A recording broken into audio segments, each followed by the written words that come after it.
चलिए देखिए यहाँ पर हमारे सामने है NCERT 11 का लास्ट सेकंड चैप्टर ऑसिलेशन है ना, लास्ट सेकंड। उसके बाद एक वेव्स नाम का चैप्टर है जो NCERT 11 खत्म होता है ना, फिर एक ना अगले बाद नया सफर चालू NCERT 12 का, ठीक है। मगर ये तुम्हारे बोर्ड एग्जाम में है 12th स्टैंडर्ड के अंदर चैप्टर ऑलमोस्ट जितना मैं बताऊंगा पूरा का पूरा है ना, ऑलमोस्ट 100% जो अपन पढ़ने वाले हैं, बल्कि एक्स्ट्रा NCERT से हैं।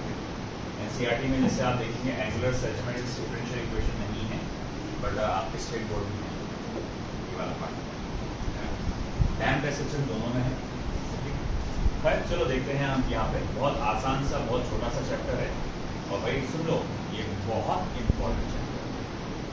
अगर ऑसिलेशन के कंसेप्ट समझ में आए तो तुमको वेव्स का कंसेप्ट समझ में आएगा, और अगर वेव्स का कंसेप्ट समझ में आया तो NCERT 12 में अल्टरनेटिंग करंट का कंसेप्ट समझ में आएगा। सब लिंक है आपस में, तो हर चीज को, हर पहलू को अच्छे से ध्यान देना। एक टर्मिनोलॉजी क्या बोलना चाहती है, क्या कंसेप्ट है, उसको अच्छे से समझना, क्योंकि अगर यहाँ तुमने गड़बड़ करे तो आगे बहुत सारे चैप्टर्स में गड़बड़ हो जाएगी, ठीक है। चलिए देखना हो गया आप सभी का। जैसे कि हम देख सकते हैं कि कुल मिला के 10 टॉपिक हमारे अंदर आ रहे हैं। पहला तो इंट्रोडक्शन ही है, फिर है linear simple harmonic motion. Oscillation को भी सिंपल हार्मोनिक मोशन से लिखा जाता है, इसको हम शॉर्ट में SHM बोलते हैं।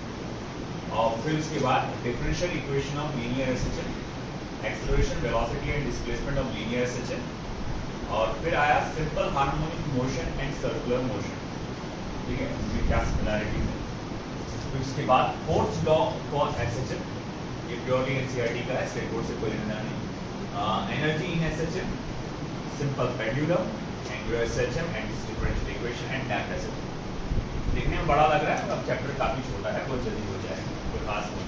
आज ही 3 से 4 ऐसे 4 तक की शायद हम यहाँ तक पहुँच जाएंगे आज ही। चलिए स्टार्ट करते हैं इंट्रोडक्शन से। इंट्रोडक्शन में मैं सबसे पहला पॉइंट जिनको यहाँ कवर करना है वो आएगा व्हाट इज पीरियोडिक मोशन। ये टर्मिनोलॉजी है जो बार बार आएगी। सबसे पहले मुझे इस चीज पे फोकस करना है कि व्हाट इज पीरियोडिक मोशन।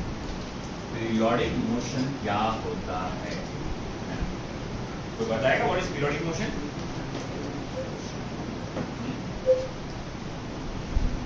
बोलिए, जरूरी नहीं इंग्लिश में, आप जनरल लैंग्वेज भी बोल सकते हैं। हाँ, क्या मैं उसको ऐसा बोल सकता जो बार बार रिपीट होता रहता after equal interval of time. अब इसको ऐसा बोलेंगे, the motion which repeats itself, the motion which repeats itself after equal interval of time,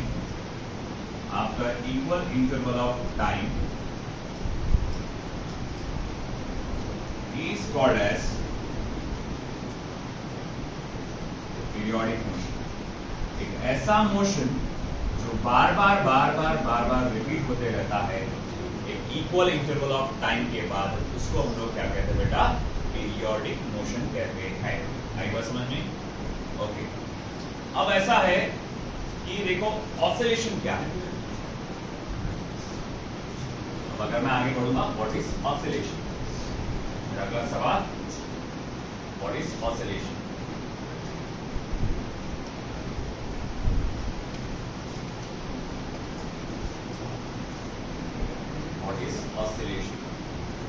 answer oscillation क्या होता है, इसको SHM भी बोलते हैं हम लोग। कोई एग्जांपल के साथ बता सकते हैं आप?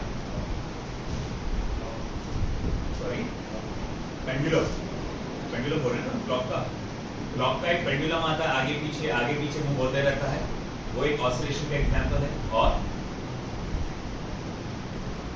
और एक कोई एग्जांपल, हजारों लाख।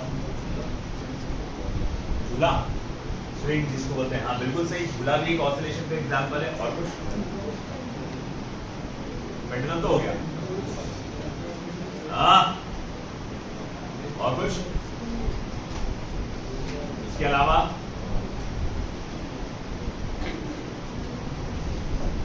मालूम ही नहीं कि ऑसिलेशन क्या होता। एग्जांपल्स बताओ ना, जोर से बोलो, एकदम आवाज से, एकदम धीमी आवाज से बोली, लोग क्या समझ में आएगा? शर्म कैसे बोल रहे थे, क्या बोल रहे थे? जोर से बोलो जरा। एक और एग्जांपल कोई ऑसिलेशन का बोलो सालिक। बास्केटबॉल जो है अपन खेलते जिस तरह से, वो भी एक ऑसिलेशन का example. Needle of a sewing machine है ना, जो आपकी सीविंग मशीन होती है उसका जो होता है मोशन, वो भी एक ऑसिलेशन होता है ना, नीडल का आगे पीछे आगे पीछे आगे पीछे। फिर उसके बाद बोल का वाइब्रेशन, वो भी एक किस्म, कैसे वाइब्रेट करता, वो भी एक किस्म का ऑसिलेशन है। वैसे ऑसिलेशन और वाइब्रेशन में कुछ बहुत बड़ा फर्क नहीं है, सिर्फ इतना फर्क आता है कि आपके ऑसिलेशन में फ्रीक्वेंसी कम होती है, मतलब 1 सेकंड में आगे पीछे जो जाते हैं ना, उसकी वैल्यू कम होती है, और वाइब्रेशन में बस उसकी फ्रीक्वेंसी ज़्यादा होती है। मतलब अगर कोई चीज़ बहुत तेज़ी से ऑसिलेट करने लग जाए तो उसकी ऑसिलेशन को नाम पड़ जाता है vibration.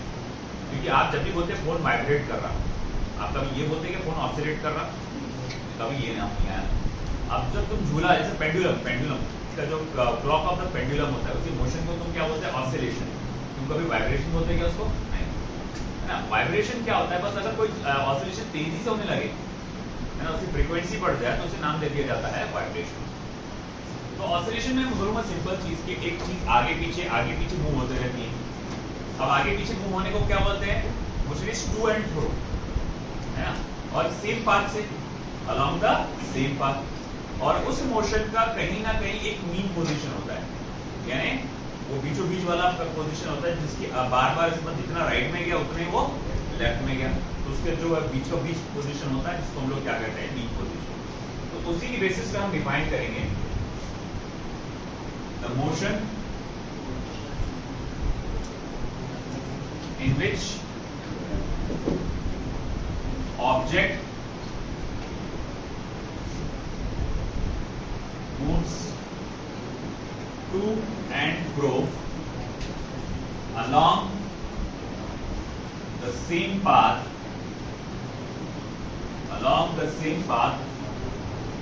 about some mean position is called as oscillation. इसको हम लोग क्या कहते हैं? ऑसिलेशन कहते हैं। It's called as oscillation. ठीक है,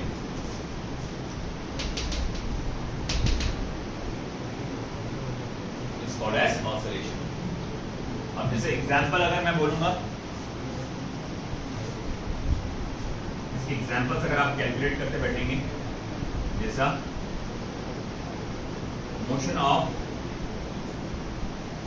सिंपल और clock pendulum, motion of a simple और क्लॉक पेंडुलम। दूसरा motion of spring pendulum.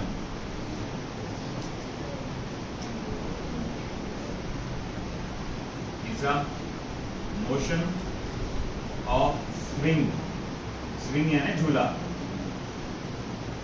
motion of needle of a sewing machine। सिलाई मशीन का जो नीडल होता है उसका जो मोशन होता है वो भी एक किस्म का ऑसिलेशन ही होता है। एक बार समझ में आपको? This is oscillation. अब ऐसा है, एक खास बात नोट करने लायक है यहाँ पे। तो क्या बात नोट करने लायक है?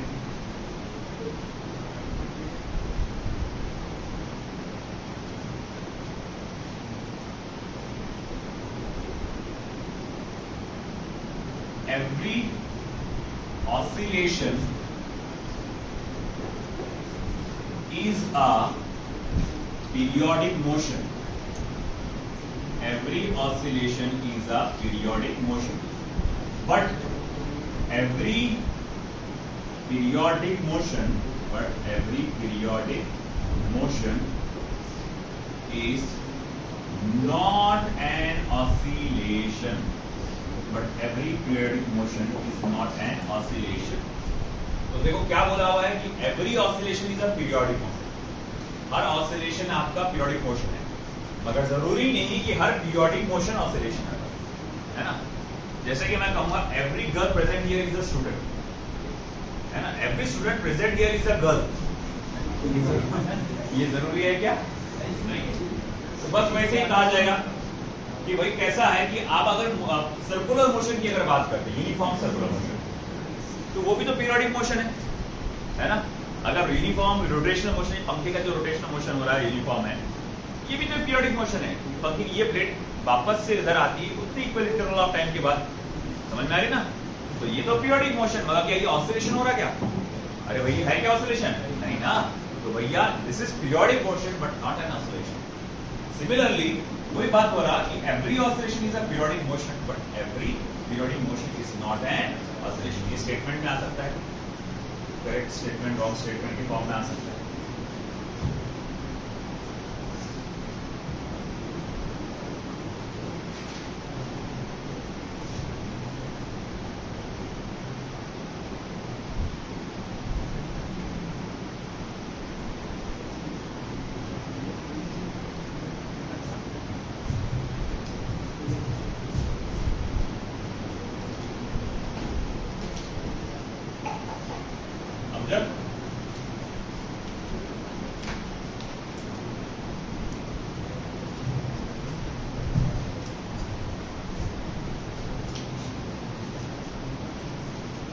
हुआ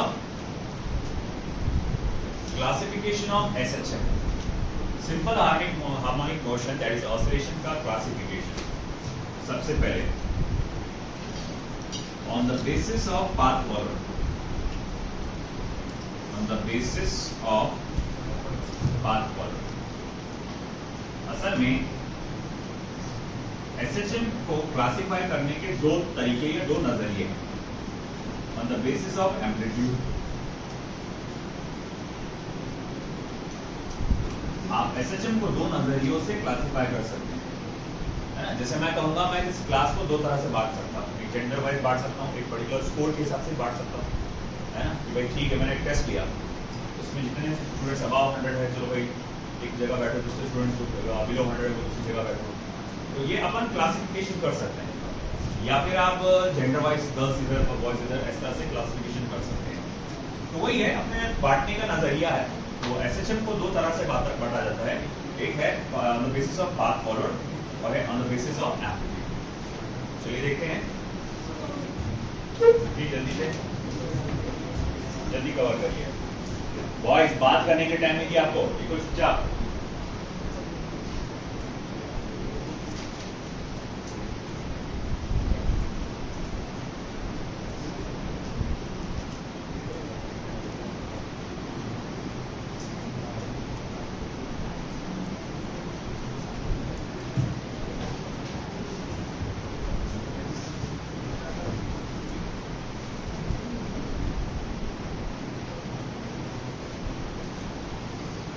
बहुत दरगा।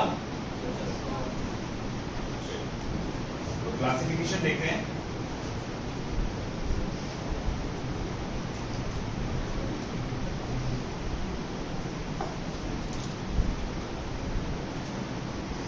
वन एंड टू के जगह एक काम करता हूं मैं, ए और बी का उसमें भी नंबर आएंगे। तो सबसे पहले on the basis of path followed, on the basis of path followed. So on the basis of path followed, they are classified as linear SHM, linear simple harmonic motion, and angular SHM, angular simple harmonic motion. Linear SHM and angular SHM. वैसे नाम से समझ में आ रहा है कि linear मतलब सीधा सीधा हो रहा होगा और एंगुलर बोले तो थोड़ा कर्व पाथ पे होगा। ठीक है, सबसे पहले हम फोकस करेंगे लीनियर SHM पे। लीनियर SHM,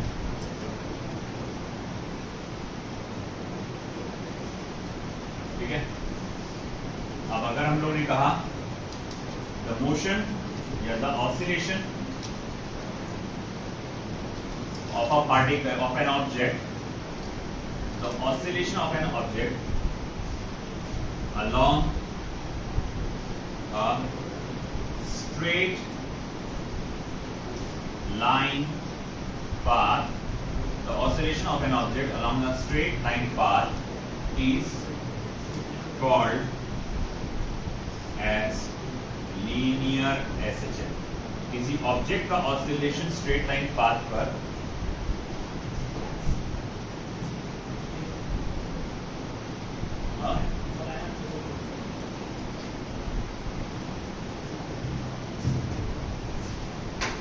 किसी ऑब्जेक्ट का oscillation on a straight line path, इसको हम लोग क्या कहते हैं बेटा? Linear SHM. Just for an example, अगर हम लोग एग्जांपल के तौर पे देखेंगे तो नीडल, जैसा motion of a needle of a swing machine, ये ऐसे लीनियर एसएचएम का एग्जांपल है. मोशन, दरवाजा बंद कर दो जो भी है, थोड़ा सा पर्दा लगा के, पर्दा लगा के, motion of the needle of a sewing machine. जो सीविंग मशीन है उसकी नीडल का मोशन. दूसरा स्प्रिंग पेंडुलम. स्प्रिंग पेंडुलम जो है अपने आप में एक लीनियर एसएचएम होता है. स्प्रिंग पेंडुलम मालूम है ना? सिंपल पेंडुलम क्या होता है? वही और रस्सी से धागे एक सामने तो हाँ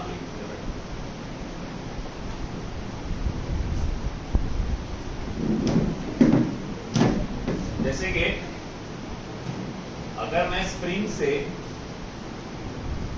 एक ऑब्जेक्ट को इस तरह से बांध दूं और उसको इस तरह से खींच के छोड़ दूंगा, तो क्या करेगा ये ऑब्जेक्ट? ऊपर नीचे ऊपर नीचे ऊपर नीचे वाइब्रेट करेगा अलोंग द सेम पाथ. ऊपर नीचे ऊपर नीचे ऊपर नीचे इस तरह से वाइब्रेट करेगा.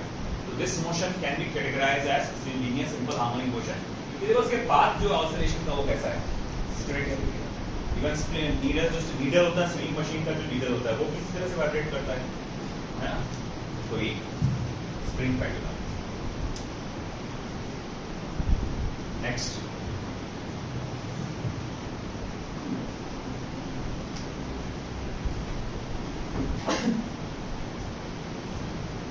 अपना आएगा next angular SHM. Angular SHM. Now what is angular SHM? तो हम लोग कहेंगे the oscillation of an object, the oscillation of an object, किसी ऑब्जेक्ट का oscillation along the curved path, along the curved path is angular SHM. किसी object का motion along the curved path, इसको हम लोग कहेंगे एंगुलर एसएचएम. जाना है क्या? तो मतलब कैसा? सिंपल पेंडुलम की अगर मैं बात करूंगा, उसको आप एक रस्सी से गोल ऐसा बॉब बोलते हैं इसको, लोहे का गोला ऐसा बांध देते हैं और उसको ऐसा खींच के छोड़ देते हैं, तो ये आगे पीछे इस तरह से वाइब्रेट ऑसिलेट करते रहता है ना? इस तरह से वो ऑसिलेट करते रहेगा आगे पीछे. बेटा बंद कर दो, अंदर से बंद कर दो. तो आगे पीछे इस तरह से ऑसिलेट करते रहेगा. अब जब ये ऑसिलेट करेगा तो उसका पाथ देखिए कैसा है? कर्व है. तो इसीलिए इसको हम लोग क्या कहते हैं? ये एंगुलर एसएचएम. क्योंकि अगर आप इसको देखेंगे कि इसका एंगुलर डिस्प्लेसमेंट हो रहा है लगातार बार-बार, एंगुलर एसएचएम. जैसे कि मैंने कहा इसके एग्जांपल्स क्या-क्या है? Simple pendulum. Simple pendulum is an example. Clock pendulum is an example of angular SHM. आई बात समझ में? तो ये जो आपने बांटे थे on the basis of path forward बांटे थे, ये classification on the basis of path forward की. अब हम लोग अगला जो क्लासिफिकेशन करने वाले हैं on the basis of amplitude करने वाले हैं. ठीक है ना? अगला classification on the basis of amplitude.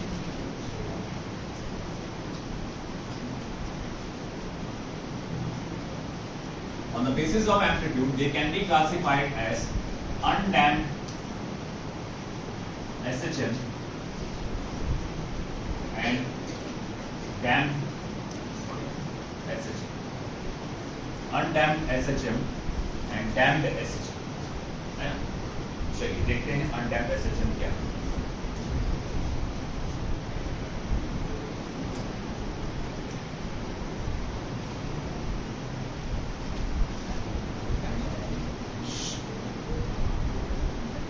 सबसे पहले अनडैम्प्ड एसएचएम।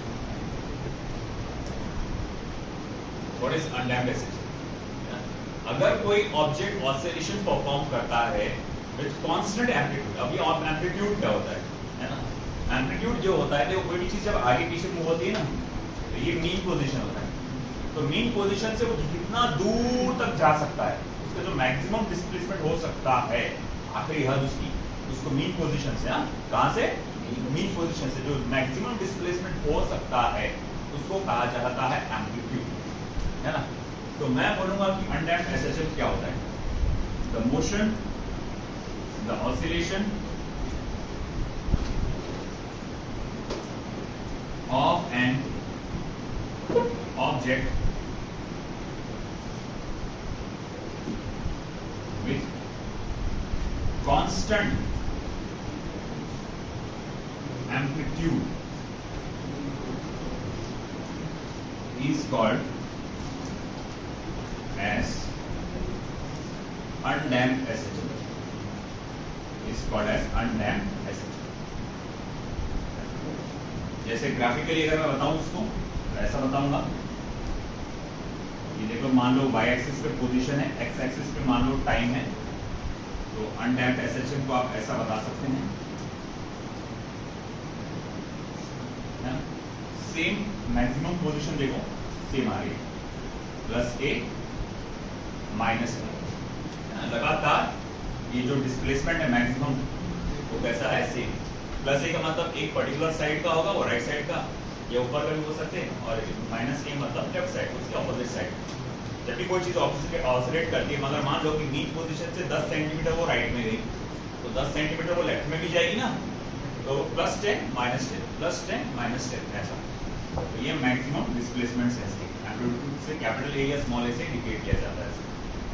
इसी को कहते हैं अनडैम्प्ड एसएचएम। ओके, उधर का हो गया।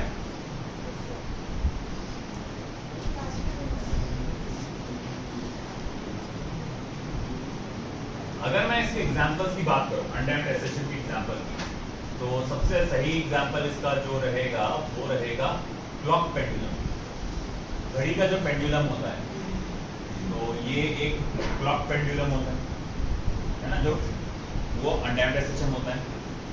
वो आप देखेंगे कि हर 1 सेकंड के बाद वो वापस उसी जगह पे आ जाता है, क्लॉक पेंडुलम।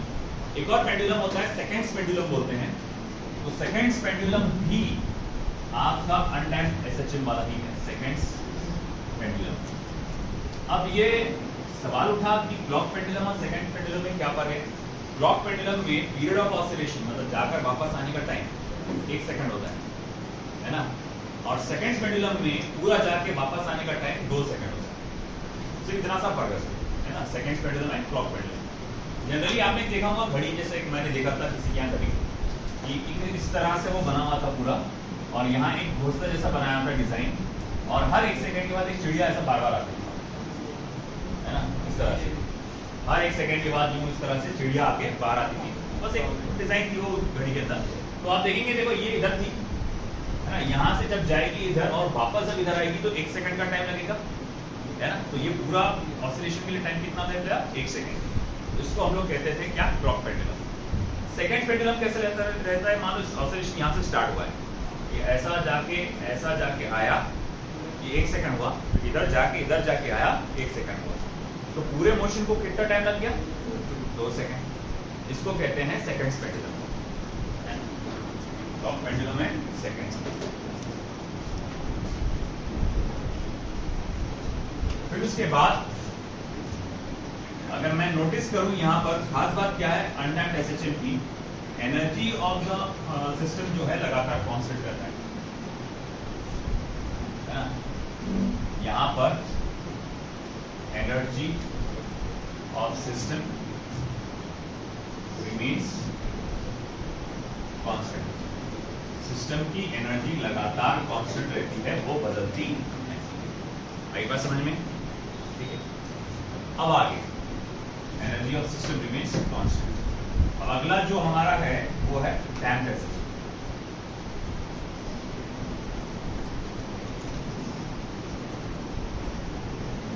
डैम्प्ड एसिड, तो डैम्प्ड एसिड क्या है? The oscillation of an object, the oscillation of an object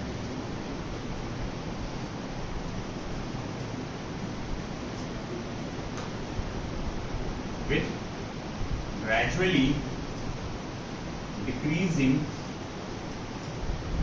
amplitude, the oscillation of an object with gradually decreasing amplitude is called as damped acid.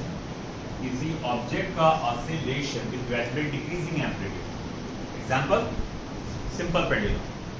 Simple pendulum में क्या होता है कि भैया simple सी बात होती है कि धागा होता है, एक रस्सी होती है ना, उससे एक बॉब, एक लोहे का गोला ऐसे लटका हुआ रहता है और आप उसको यूं करके छोड़ दो। बस किसी मशीन से ड्राइव करने के आप नहीं, बस ऐसा छोड़ दो उसकी आजादी में, तो ऑसिलेट करेगा धीरे धीरे धीरे धीरे। उसका क्या होगा? मोशन कम होता जाएगा, डिस्प्लेसमेंट एम्पलीट्यूड कम होता जाएगा और आखिर क्या हो जाएगा? जीरो हो जाएगा। आप जनरली किसी फ्लोर पे किसी बॉल को ऐसा छोड़ देते हैं, रबर बॉल को ऐसा छोड़ देते हैं, बास्केट बॉल, रबर बॉल, टप टप टप टप टप टप टप, है ना। इस तरह से जो आप देखते हैं उसके अंदर जो मोशन धीरे डिक्रीज होता है, वो भी हम लोग क्या करेंगे? एक डैम्प्ड एसिड का एग्जांपल। ठीक है, स्प्रिंग पेंडुलम भी ले लो ना, स्प्रिंग पेंडुलम को खींचो, छोड़ो, ऊपर नीचे इस तरह से वाइब्रेट करेगा, धीरे धीरे धीरे धीरे करके वो क्या करेगा, है ना, रुक जाएगा नीचे का। तो ये हो जाता है डैम्प्ड एसिड। तो मैं जैसे कहूँगा इसके एग्जांपल्स को ऑसिलेटर एक ग्राफ बता देता हूँ मैं इसका। इसका ग्राफ कुछ ऐसा आएगा। अगर मैं देखूँ कि ये पोजीशन वर्सेस टाइम है,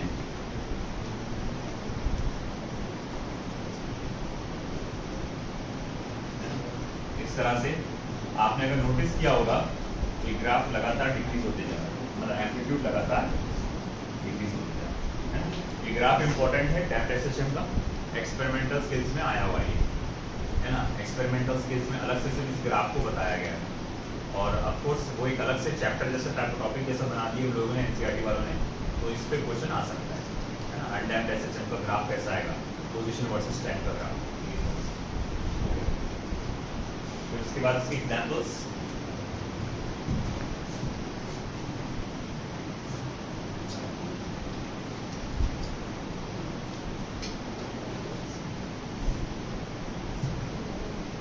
एग्जांपल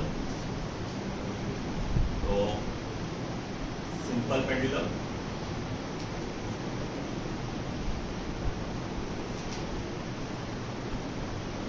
स्प्रिंग पेंडुलम,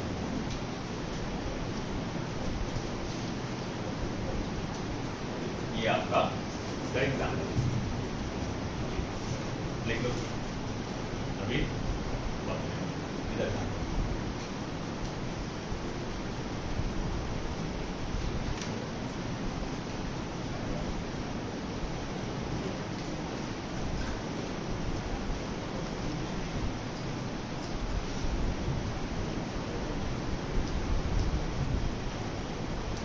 तो ये थोड़ा फ्री पार्ट कंप्लीट हो जाएगा।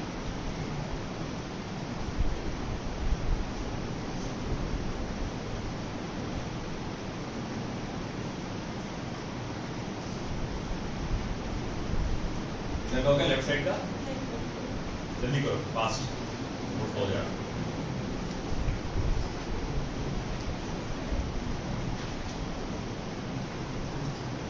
नीट में वेटेज इसका कम है, ऑसिलेशन बेस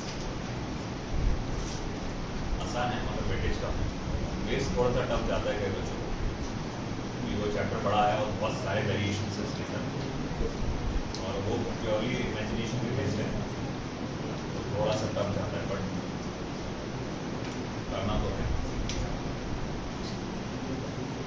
वहीं अगर मैं मॉडर्न फिजिक्स की बात करूँ तो मॉडर्न फिजिक्स जो है 3 से 4 चैप्टर का जो है बहुत आसान से चैप्टर है और उसका वेटेज बहुत ज़्यादा है।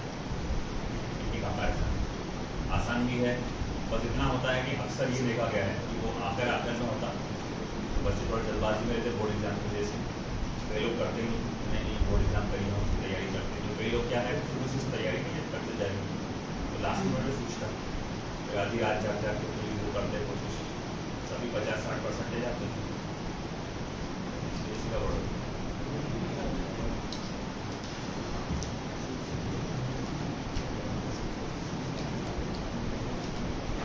मजबूर मत करो उनको वॉइस स्ट्रेट एक्शन देने के लिए, तमीज से बैठो और चुपचाप चल जाओ।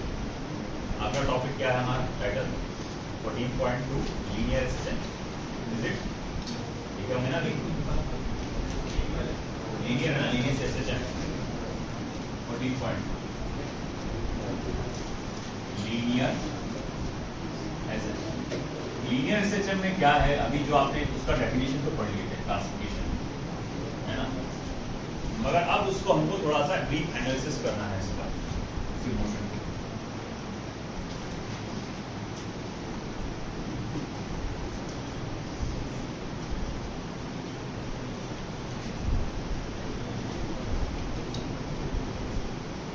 When an object performs बातें नहीं oscillation along a straight line path is called as linear SH। जब कोई ऑब्जेक्ट परफॉर्म करता है oscillation along a straight line path, उसे हम लोग कहते हैं लीनियर एसएच। अब चलो उसका करेंगे एक एनालिसिस।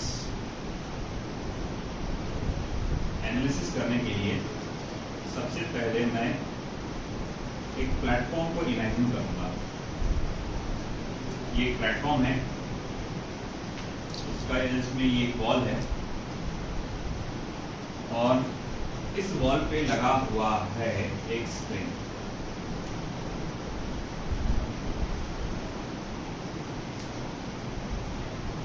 इस वॉल पे लगा हुआ है एक स्प्रिंग। फिलहाल ये जो स्प्रिंग है अनस्ट्रेच्ड है, कहीं पे भी स्ट्रेच किया हुआ नहीं है ना। अब क्योंकि ये स्प्रिंग कहीं पे भी स्ट्रेच किया हुआ नहीं है तो ये अपनी जगह से हिलेगा नहीं ऑब्जेक्ट, और मैं इस पोजीशन को मान के चलूंगा ये इसकी क्या है, मीन पोजीशन। क्या है बेटा ये मीन पोजीशन। अब इमेजिन इस तरह से करिए कि आपने इस स्प्रिंग या इस ब्लॉक को इधर खींच लिया, ठीक है, तो आप देखेंगे स्प्रिंग थोड़ा सा स्ट्रेच हो जाएगा। आपने देखा कि ये स्प्रिंग कुछ इस तरफ से खींच लिया गया, ये मीन पोजीशन से सरक के यहां आ गया है ना। आपने एक्सटर्नल फोर्स इधर लगाया, this is the direction of external force, और इस स्प्रिंग का जो डिस्प्लेसमेंट हुआ, एक्स डिस्प्लेसमेंट हुआ, स्प्रिंग का बोलना गलत हो जाएगा, ब्लॉक का जो डिस्प्लेसमेंट हुआ वो क्या है, एक्स हो गया, ठीक है। फिर मैं कहूंगा कि भले ही आप एक्सटर्नल फोर्सेस को उधर खींच रहे हैं, मगर जैसे ही छोड़ेंगे तो वो ब्लॉक कहां आएगा, वापस आएगा। बोले क्यों, कौन खींचा उसको वापस, स्प्रिंग ने। तो स्प्रिंग में जनरेट होने वाला फोर्स जो कि ऑपोजिट डायरेक्शन में है, इसको हम लोग कहते हैं बेटा रीस्टोरिंग फोर्स। क्या कहते हैं बेटा, रीस्टोरिंग फोर्स, ठीक है। चलो मैं छोड़ दूंगा और ये इधर वापस इधर आ जाएगा। मान लो अगर मैंने इसको इधर दबाया होता, तो अगर मैंने ब्लॉक को बाहर खींचने के बजाय अंदर दबा दिया होता तो क्या होता। तो भैया अगर मैंने ब्लॉक को अंदर दबा दिया होता,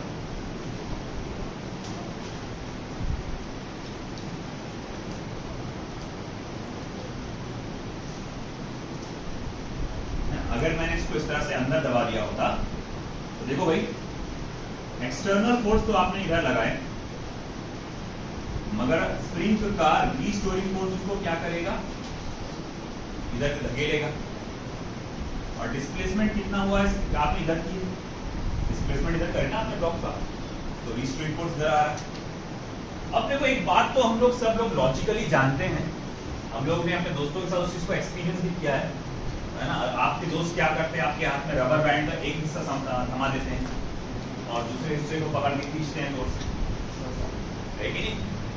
अगर मैं या कि भाई ठीक है उसने रबर बैंड का एक हिस्सा मेरे हाथ में तक थमा दिया, सामने वाले ने दूसरा हिस्सा पकड़ा, है ना, अगर वो उसको खींचेगा, आपको मान लो खींच के छोड़ दिया तो सट करे बैठेगा, और जितना ज्यादा खींचेगा उतनी जोर से बैठेगा अपने को। तो अपने को मालूम है क्यों ऐसा जोर से क्यों बैठता, कि तुम जितना ज्यादा खींचोगे स्प्रिंग में उतना क्या जनरेट हो जाएगा, रीस्टोरिंग फोर्स जनरेट हो जाएगा। तो मैं ये कह सकता हूं कि देखो यहाँ पर स्प्रिंग का जो रीस्टोरिंग फोर्स है it is directly proportional to displacement, है कि जितना तुम ज्यादा उसको खींचोगे, है ना, उतना ही उसमें क्या होगा, रीस्टोरिंग फोर्स डेवलप होगा। मगर देखो तुम हमेशा रीस्टोरिंग फोर्स जो होता है ये हमेशा हमेशा अपोजिट होता है। बोले कैसे? अरे देखो ना, आपने डिस्प्लेसमेंट राइट साइड में किए थे तो रीस्टोरिंग फोर्स कहां डेवलप हुआ था, लेफ्ट। आपने डिस्प्लेसमेंट राइट साइड में लेफ्ट साइड में किए तो रीस्टोरिंग फोर्स कहां डेवलप हुआ, राइट साइड में। तो मैं बोलूंगा रीस्टोरिंग फोर्स हमेशा हमेशा डिस्प्लेसमेंट को अपोज करता है, जिसके कारण मैं यहां क्या लगाऊंगा, माइनस, है कि? अब ऐसा है कि फिर यहां पर कांस्टेंट ऑफ प्रोपोर्शनैलिटी आ जाएगी, जिसको मैं K से रिप्रेजेंट करता हूं। K stands for constant of proportionality, constant of proportionality, K is constant of proportionality, और जिसको आप क्या नाम से पुकारते हैं, स्प्रिंग कांस्टेंट। इसको आप क्या कहते हैं, स्प्रिंग कांस्टेंट कहते हैं, है ना, स्प्रिंग कांस्टेंट। अगर मैं इक्वेशन नंबर 1 को, जो कि रीस्टोरिंग फोर्स का इक्वेशन है ना, टेकिंग मैग्नीट्यूड ऑफ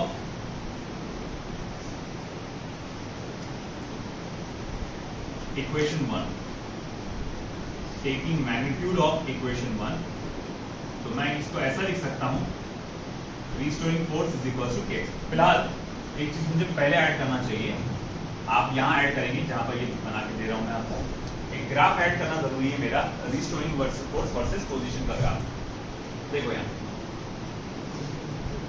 यहां पर अगर आपसे पूछा जाए रीस्टोरिंग फोर्स वर्सेस पोजीशन का ग्राफ कैसा बनेगा, देखो पहली बात तो ये, आप अगर आपको याद हो रहा है ये y = -mx जैसा ग्राफ है ना, x बोले तो वेरिएबल है, रीस्टोरिंग फोर्स भी वेरिएबल है, उसके कारण अरे भाई आप x बढ़ाओगे तो आपका रीस्टोरिंग फोर्स बढ़ेगा ना। यहाँ पर k कैसा है, कांस्टेंट है। तो अब ऐसा है कि ठीक है, अगर मैं देखूं इस तरह का ग्राफ है मेरा, तो अगर मैं ग्राफ प्लॉट करूं, भैया मुझे मालूम है -mx + c का ग्राफ, mx x का पावर 1 है तो इसका स्ट्रेट लाइन आएगा विद नेगेटिव स्लोप और पासिंग थ्रू द ओरिजिन। तो भैया ठीक है, ये ग्राफ कैसा बनेगा, कुछ इस तरह से जाएगा, है ना, रीस्टोरिंग फोर्स वर्सेस पोजीशन का ग्राफ, और negative slope passing through the origin. ये यहां पर आपको ऐड करना है, यहां पर ऐड करना है, ठीक है भाई। अब मैं वापस इस पे आता हूं, taking magnitude of equation number 1, तो मैं लिखूंगा restoring force is equal to x, kx, therefore मैं यहां लिख सकता हूं k is equal to restoring force upon x, restoring force upon x। तो मैं यहां लिख सकता हूं therefore spring constant is, spring constant असल में है क्या, इट इज रीस्टोरिंग फोर्स,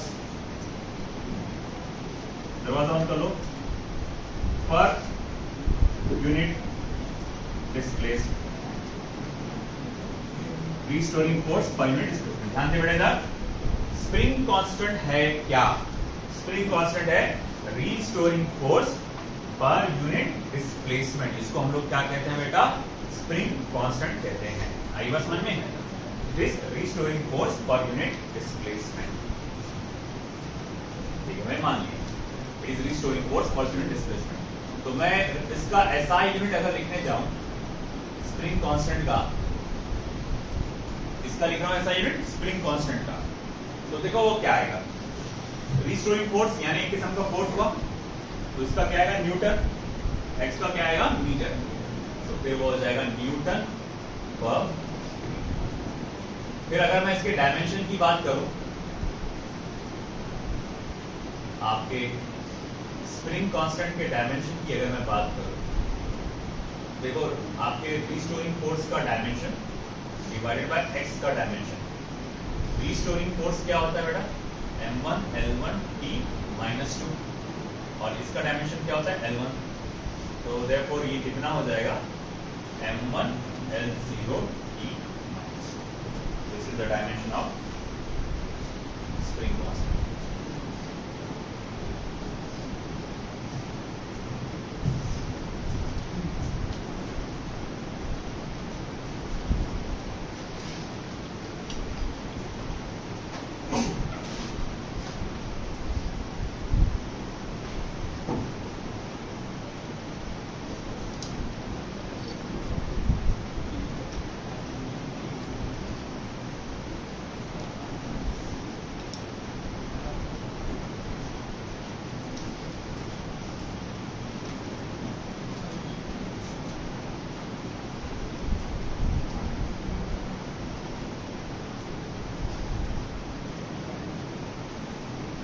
हो गया? लेफ्ट साइड का लिखना हो गया?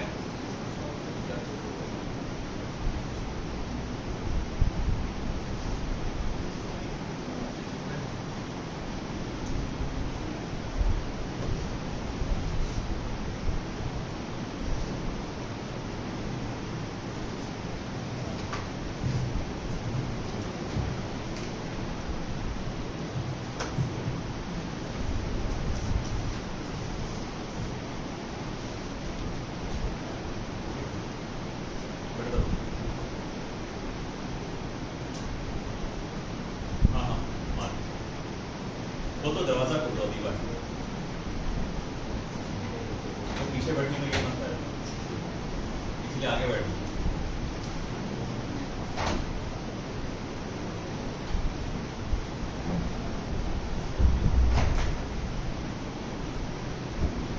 हुआ? ये भी नहीं हुआ क्या है? देखो सिंपल, इसके अंदर यहाँ पर हमने जो देखा कि रिस्टोरिंग फोर्स का फॉर्मूला है -kx, उसका ग्राफ याद रखो, k stands for spring constant. और देखो स्प्रिंग कांस्टेंट जो है अगेन ये डिपेंड करता है, एक सेपरेटली अगर मैं बताऊं, spring constant is also inversely proportional to the length of the spring.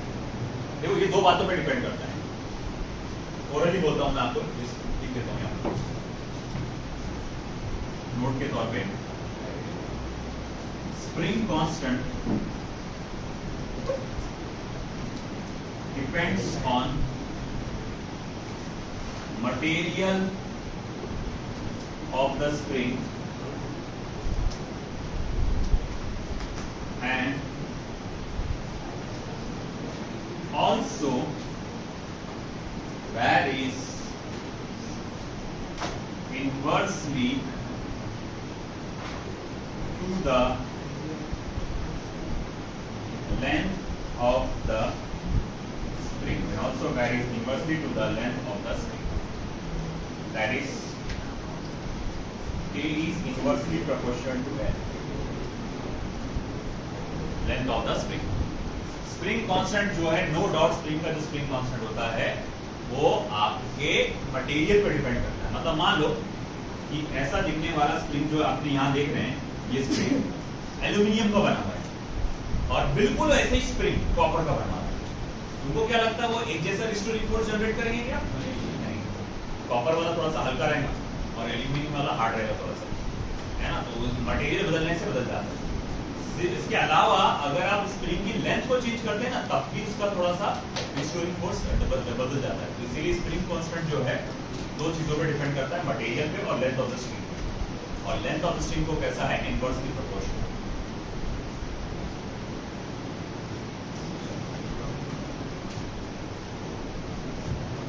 अगला है हमारा जो सबसे इंपॉर्टेंट, बहुत इंपॉर्टेंट है बोर्ड एग्जाम के लिए भैया, और इसमें बहुत सारे क्वेश्चंस आने वाले हैं।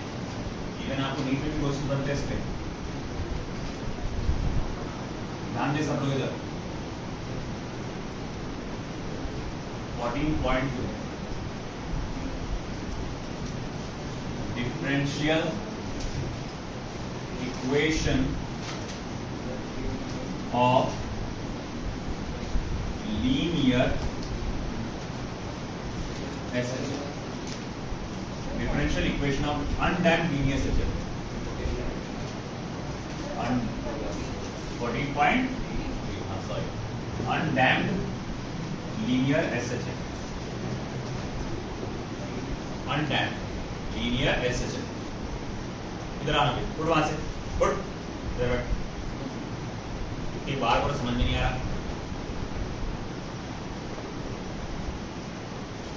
जल्दी बैठ, टाइम पास मत, सुनना के बाद बैठ। Differential equation of undamped linear SHF छोटा सा टॉपिक है। मैं कह सकता हूं 99.9% ये बोर्ड एग्जाम में तुम्हारे पास जाएगा, है ना। अभी तो मैं थोड़ा मैथमेटिकली डायरेक्ट लिख रहा हूँ, थोड़ा सा एक दो लाइन की थ्योरी आपको डालना पड़ेगी जो नोट्स में अवेलेबल है।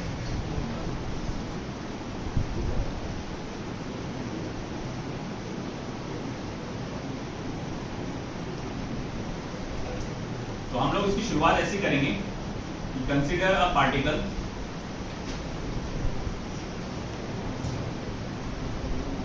Of mass small m performing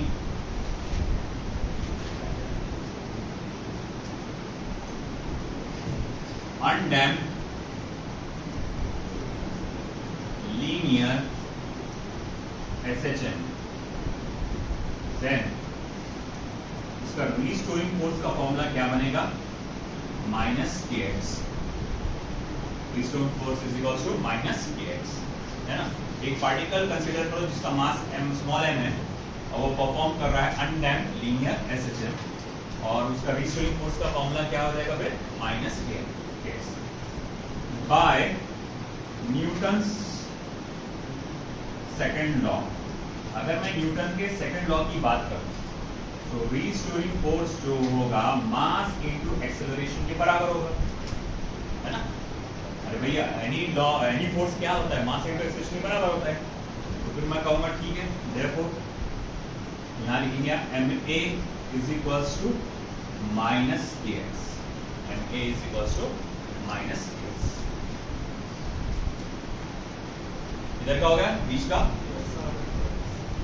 अब ऐसा है कि चलो ठीक है, आपने लिख लिया ma is equals to minus kx, मगर a तो क्या होता है but a equals to dv by dt। फिर आप ये लिखेंगे देखो m into dv upon dt is equals to minus kx। देख लो अच्छे से, एक्सेलरेशन को आप क्या लिखेंगे? dv by dt। अब मगर आप बोलेंगे यार एक और बात याद है मुझको, क्या v को तो अपन dx अपॉन dt लिखते हैं, फिर अगर ऐसी बात है तो m d बाई dt और v के जगह आ गया dx upon dt is equals to minus kx। therefore m इसको आप मल्टीप्लाई करेंगे तो क्या बन जाएगा? d square x upon dt square is equals to minus kx। m को उधर भेज, therefore d square x upon dt square is equals to minus a by m into x। इसको इधर लेकर आ जा, therefore d square x upon dt square plus a by m into x equals to 0। a by m into x equals to 0। इस तरह से आ जाएगा। अब यहाँ पर ऐसा है कि एक चीज थोड़ा सा तुमको डायरेक्ट आ रही है, अभी फिलहाल डायरेक्ट आ रही है, कल परसों तुम्हारे को उसका एक्सप्लेनेशन भी मिल जाएगा कि कैसे हुआ, कि omega square is equals to k by m होता है, जिसको आप कह सकते हैं ओमेगा इज इक्वल्स टू जो होता है under root of k by m। Omega जो है under root of k by m होता है। ये डायरेक्ट अभी का डायरेक्ट बता रहा हूँ, आगे उसका एक्सप्लेनेशन बता दूंगा मैं कैसे होएगा। Omega is equals to under root of k by m होता है, या k बाय m की जगह क्या लिख सकते हैं? Omega square. इसी कारण से आप अगर इधर देखेंगे तो आप इसको इधर लिख सकते हैं therefore d square x upon dt square is equals to या not equals to plus omega square x equals to 0। तो ये हमारे पास फाइनल इक्वेशन जो सामने नजर आ रही है this is called as differential equation of linear undamped linear SHF. बहुत इंपॉर्टेंट है ये, बोर्ड एग्जाम में ऐसा पकड़ के चलो, ये आएगा ही आएगा, है ना, हर साल रिपीट होते रहता है। अब जितना है इसको ड्यूरिंग थिंग फोटो दे दीजिए आप।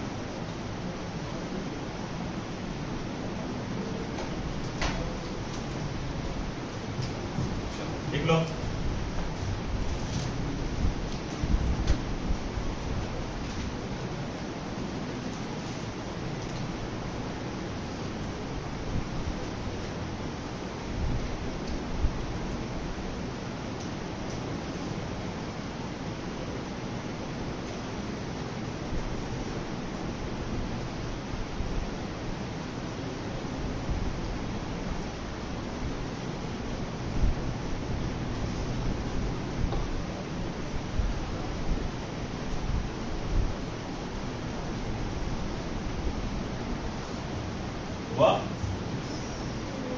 This is differential equation in linear SHL, undamped linear SHL। अब आगे वाला topic,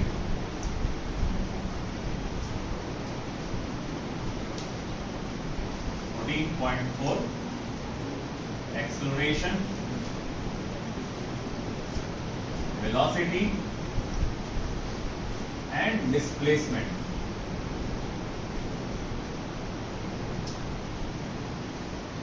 in linear SHL। Acceleration, velocity and displacement in linear SHL।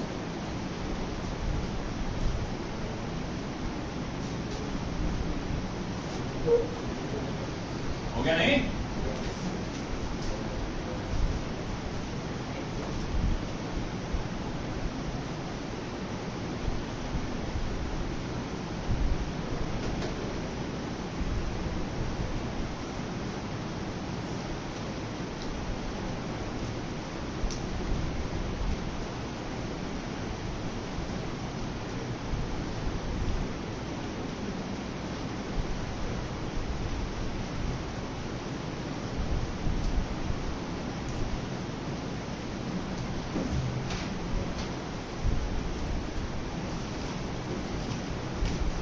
Acceleration, velocity and displacement in linear SHL. जब भी कोई particle SHL perform करेगा तो उसका acceleration निकालने का फॉर्मूला, उसका वेलोसिटी निकालने का फॉर्मूला, उसका डिस्प्लेसमेंट निकालने का फॉर्मूला हमको देखना। देखो सबसे पहले हम लोग जो अपन कैलकुलेट करेंगे एक्सेलरेशन के लिए कैलकुलेट करेंगे। बहुत आसान है। देखो from differential equation of linear SHL, from differential equation of linear SHM। linear SHM का जो डिफरेंशियल इक्वेशन है उसके मतलब आप लिख सकते हैं d²x upon dt² plus ω² x equals to 0। खोल बेटा दरवाजा, वो ओपन कर दे।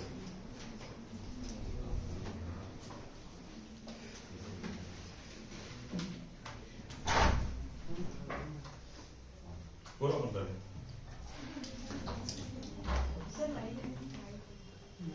नहीं वो कोई फायदा की नहीं बात, अभी तक चालू जाना था।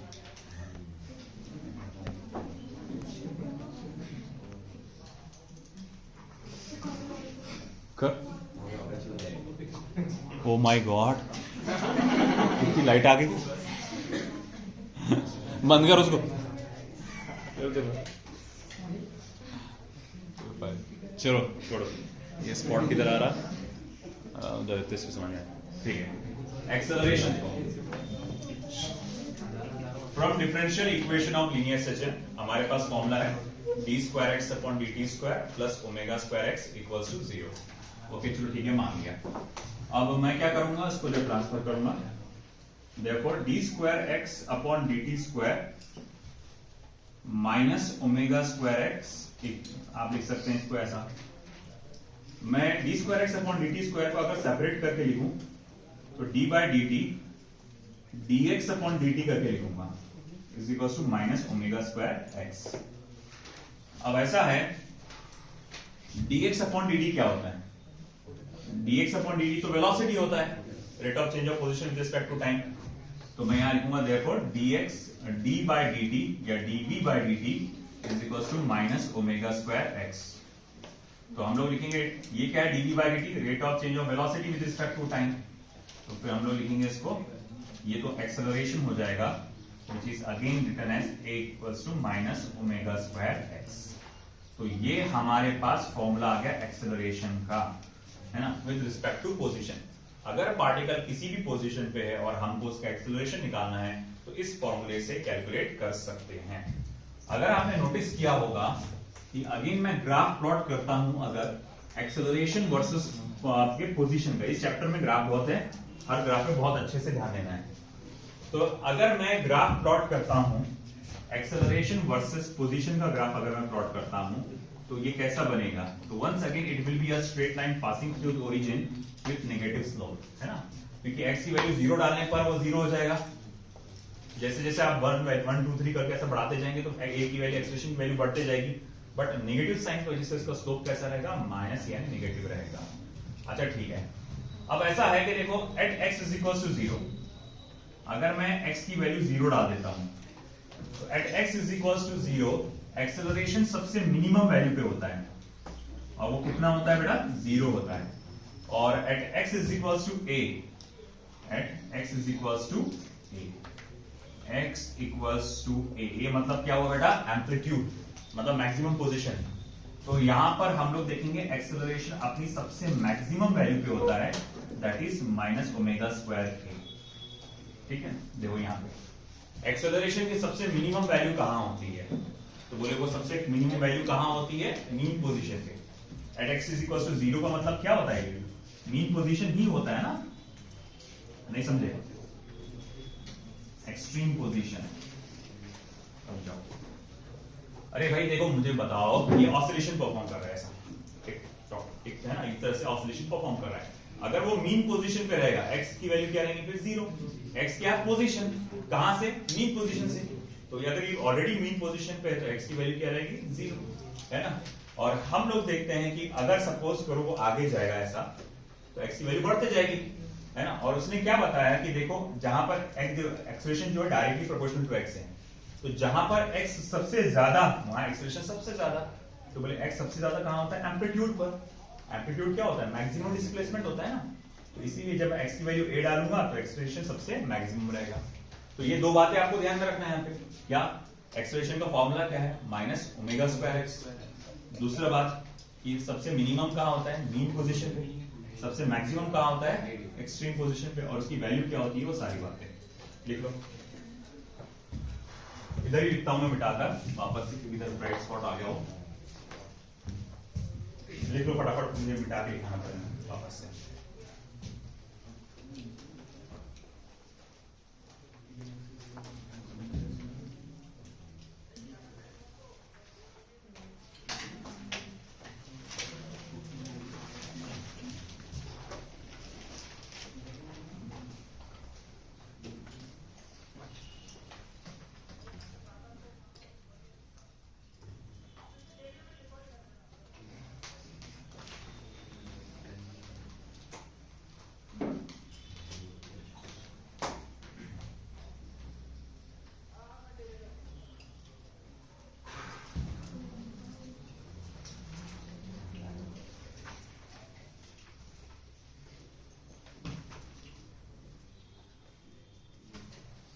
हुआ? चलिए, ये एक्सेलरेशन का हो गया। अब वेलोसिटी का।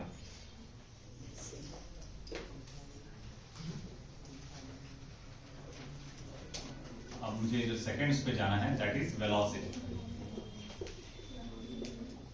गौर से देखिए, once again by differential equation, by differential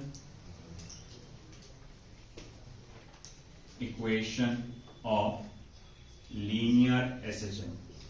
linear SHM का अगर मैं डिफरेंशियल इक्वेशन का इस्तेमाल करूं, that is d square x upon d t square plus omega square x equals to 0। इस इक्वेशन का मैं यूज करने वाला हूं। ठीक है, फिर से अरे यही तो वही तो था। तो मैं यहां लिखूंगा therefore d square x upon dt square is equals to minus omega square x। therefore d square x upon dt square को क्या लिख सकते हैं आप, dv by dt लिख सकते हैं। अब बताने की जरूरत नहीं मुझे कैसे आएगी, तो माइनस ओमेगा स्क्वायर एक्स इसको आप लिख सकते हैं।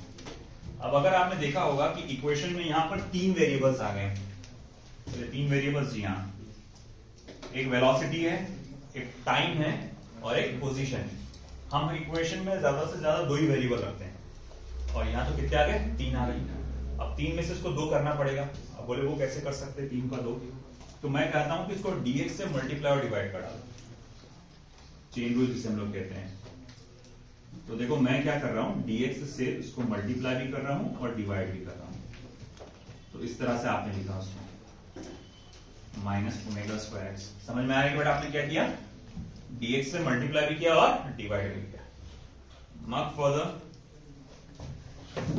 ये हो गया ना।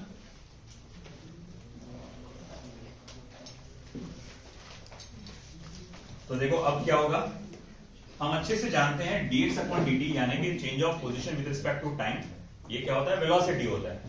तो मैं यहां लिख सकता हूं therefore dv upon dx into velocity is equals to minus omega square x. dv upon dx into velocity is equals to क्या है बेटा, माइनस ओमेगा स्क्वायर एक्स। फिर dx को उधर भेजो, तो आप लिखेंगे देखो v into dv is equals to minus omega square x into dx। अच्छा ठीक है, बोले भाई मान लिया कि इस तरह से ये इक्वेशन आएगा, v into dv minus omega square x into dx। अब क्या करो, इसे इंटीग्रेट करो। इंटीग्रेट करने पे ये हो जाएगा इंटीग्रेशन v इंटू dv है ना, minus omega square x into dx। अब ऐसा है कि मैं ओमेगा स्क्वायर को इंटीग्रेशन के बाहर ले सकता हूं क्योंकि वो कांस्टेंट है, तो इक्वेशन फिर ऐसा लिखा जाएगा minus omega square x into dx। Integration of v dv क्या होता है, v square upon 2 is equal to integration of x क्या होता है, x स्क्वायर अपॉन 2 और प्लस c यानी कि कांस्टेंट ऑफ इंटीग्रेशन।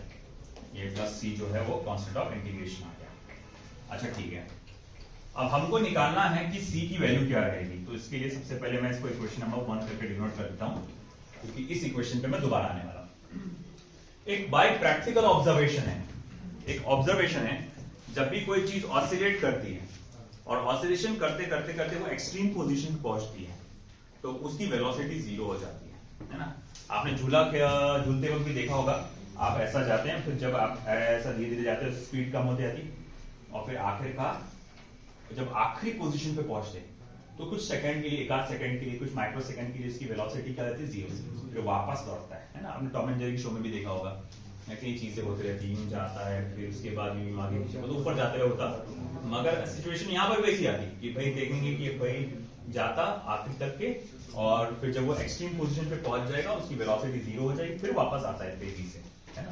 और एक वॉल्टर लुईन सर ने उसका एग्जांपल भी बताया था प्रैक्टिकली करके उन्होंने, है ना। उन्होंने क्या किया था कि वॉल्टर लुईन सर ने कि यहाँ पर पहले तो एक स्फेरिकल बॉल लिया, बड़ा सा नाक के पास रखा ऐसा और छोड़ दिया, है ना। वो गया और यूं है, बस वो हल्का सा ऐसा टच करके चला जाता है, वो टच भी नहीं करता, वैसे ही वहां से गुजर जाता है। तो इससे ये साबित करना ये चाहते थे वो कि अगर आप एक्सट्रीम पोजीशन पे पहुंच जाते हैं तो वहां वेलोसिटी क्या हो जाती है, 0। तो मैं यहां लिखूंगा देखो at x is equals to a, तो at x equals to a यानी कि अगर आपकी पोजीशन कहां है, एम्पलीट्यूड पर यानी एक्सट्रीम पोजीशन पे, तो इसका मतलब वेलोसिटी क्या हो जाएगी, 0। तो अगर मैं ये बात को यहां डाल दूं, therefore from 1 वेलोसिटी को आप लिखो 0 minus omega square a square upon 2 plus c। कहने का मतलब क्या है, अगर मैं x की जगह a लिख डालूं, x की जगह a लिख डालूं अगर, तो b की वैल्यू क्या लिखना पड़ेगी मुझको, 0। तो फिर ऐसी बात है, तो अगर ठीक है तो मैं यहां लिख सकता हूं therefore c is equal to क्या हो जाएगा, omega square a square upon 2, ये c की वैल्यू हो जाएगी। अब एक काम करो, c की वैल्यू यहां से उठा के इसमें डाल दो इक्वेशन नंबर 1 में। तो देयरफॉर फ्रॉम 1 इक्वेशन नंबर 1 में आप क्या लिखेंगे, b square upon 2 is equal to minus omega square x square upon 2 plus omega square a square upon 2। अब आप जैसे देख सकते हैं हर जगह नीचे में क्या जा रहा 2, तो वो कॉमन निकल के कैंसिल हो जाएगा। Therefore b square is equal to omega square, common में निकालो a square minus x square, है ना, a square minus x square. अब इसका ले लो स्क्वायर रूट, तो देखो b is equal to plus minus omega under root of a square minus x square, और ये हमारे पास वेलोसिटी की फाइनल इक्वेशन है। Velocity v is equal to omega under root of a square minus x square. अस्तगफिरुल्लाह।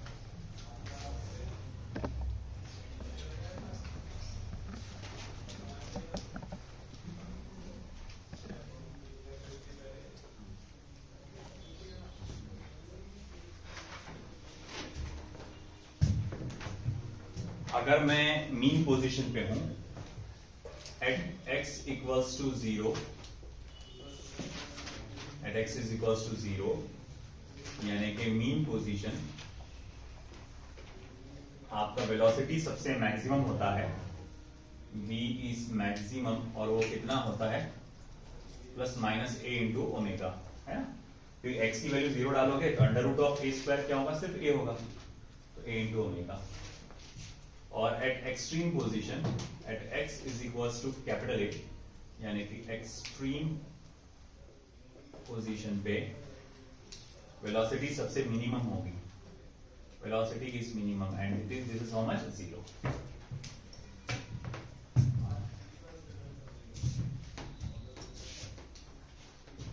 अस्तगफिरुल्लाह।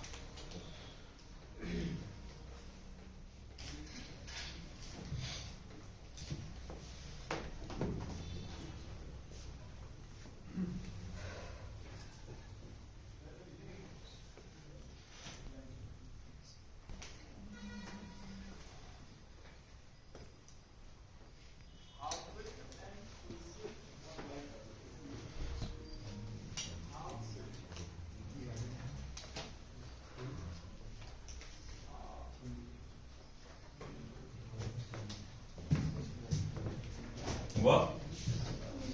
अब अपने को graph plot करना है इसका, वेलोसिटी वर्सेस पोजीशन का ग्राफ हमको प्लॉट करना है। तो वो कैसे ग्राफ करेंगे प्लॉट, देखिएगा लेफ्ट साइड में बता रहा हूं।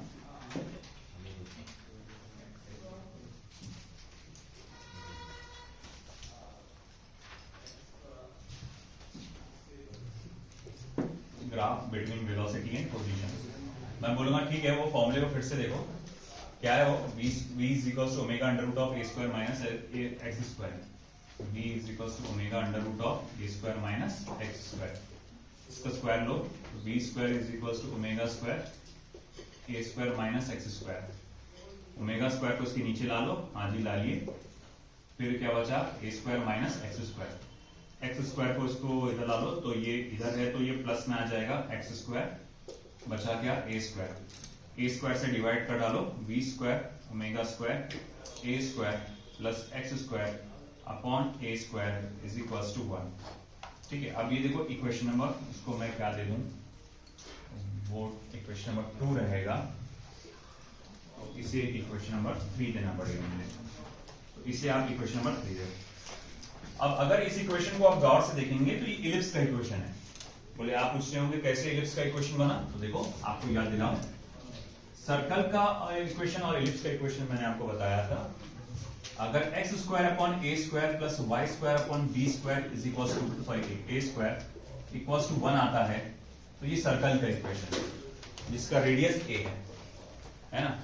देखो एक्स के नीचे भी ए है, वाई के नीचे भी ए है, और अगर एक्स के नीचे x square is equals to a square plus y square upon b square आता है, तो ये इलिप्स का इक्वेशन है।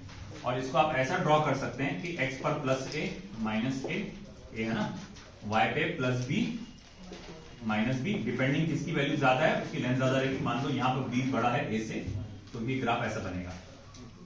इसको जोड़ने पर ग्राफ एक इलिप्स की शेप में बनेगा। तो बिल्कुल अगर आप नोटिस करेंगे बिल्कुल वैसा ही कुछ यहां पर देखने को मिलेगा। देखो यहां हम लोग कहेंगे कि हमें v और x के बीच में ग्राफ प्लॉट करना है, तो मैं क्या कर रहा हूं, ये v और इसको लिख रहा हूं x, ठीक है ना। फिर इसके बाद v के नीचे क्या है, ओमेगा a, तो उसकी extreme values plus a into omega minus a into omega. अच्छा x की क्या वैल्यू, x के नीचे क्या है, कैपिटल A है, तो उसकी extreme values plus a minus a। अब जाहिर बात है a ओमेगा बड़ा होगा कैपिटल A से, जो मल्टीप्लिकेशन हुआ है इसका। तो अब अगर मैं इसको जोड़ूंगा ये पॉइंट्स को, तो यहां पर देखो अपने आप एक इलिप्स बन जाता है। ये पॉइंट्स को जोड़ेंगे अगर आप, तो यहां एक इलिप्स बनेगा। थोड़ा अच्छे से बनाना आपने सही वैल्यूज का, लिख लो।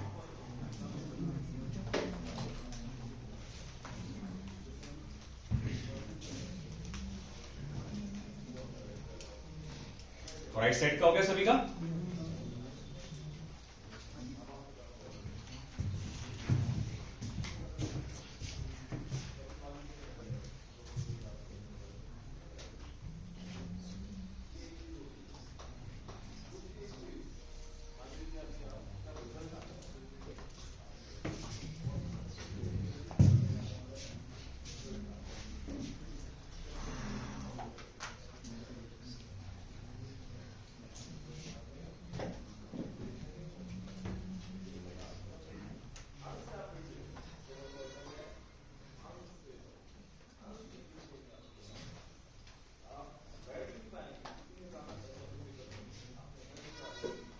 बैठ नहीं पाएंगे अभी, कहाँ बैठा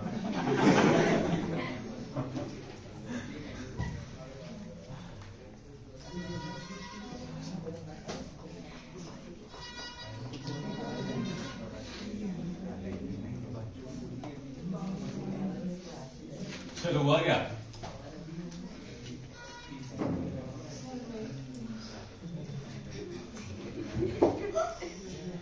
जल्दी करना।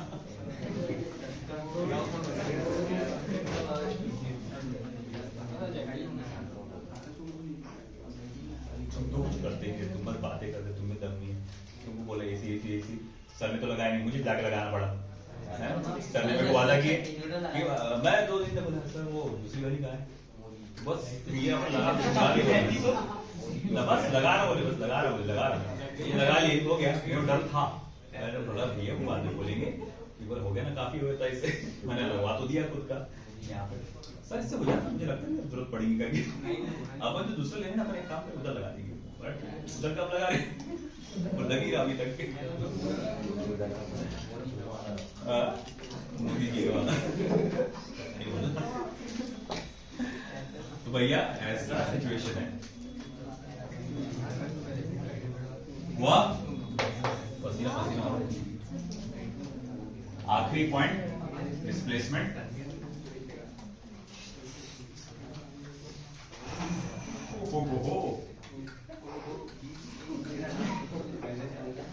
डिस्प्लेसमेंट, हाँ चलो इधर ध्यान दो। हमारे पास फॉर्मूला है वेलोसिटी का, v equals to omega under root of a square minus x square. v equals to omega under root of a square minus x square. इधर ध्यान दो, वेलोसिटी को क्या लिख सकता हूं मैं, v इज इक्वल्स टू मैं लिख सकता हूं dx अपॉन dt, है ना। तो v को मैं dx अपॉन dt लिख सकता हूं, तो यहां लिखो फिर dx upon dt is equals to omega under root of a square minus x square. पूरे रूट को उठा के इधर डालो, under root of a square minus x square omega into dt। अरे मेरे बाप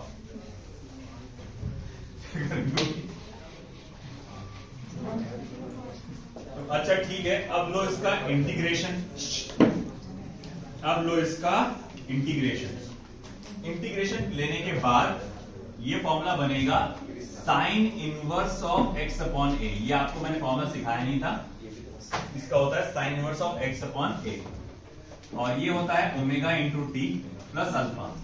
अल्फा बोले तो कांस्टेंट ऑफ इंटीग्रेशन, अल्फा बोले तो क्या, कांस्टेंट ऑफ इंटीग्रेशन, क्योंकि इंडेफिनिट इंटीग्रल कर रहा ना मैं यहाँ पे।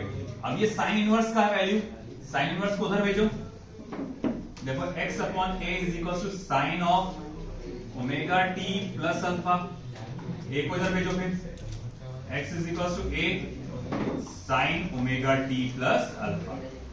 तो ये मेरे पास डिस्प्लेसमेंट का या पोजीशन का क्या कहा जाएगा, फॉर्मूला आ गया। अब इसमें दो केसेस से हमको पढ़ेंगे। Case one, if oscillation starts from mean position, अगर ऑसिलेशन आपका मीन पोजीशन से स्टार्ट होता है तो उस सिचुएशन में अल्फा की वैल्यू 0 होती है और आपका x is equal to formula बन जाता है a साइन ओमेगा टी। ठीक है, फिर आता है केस सेकंड,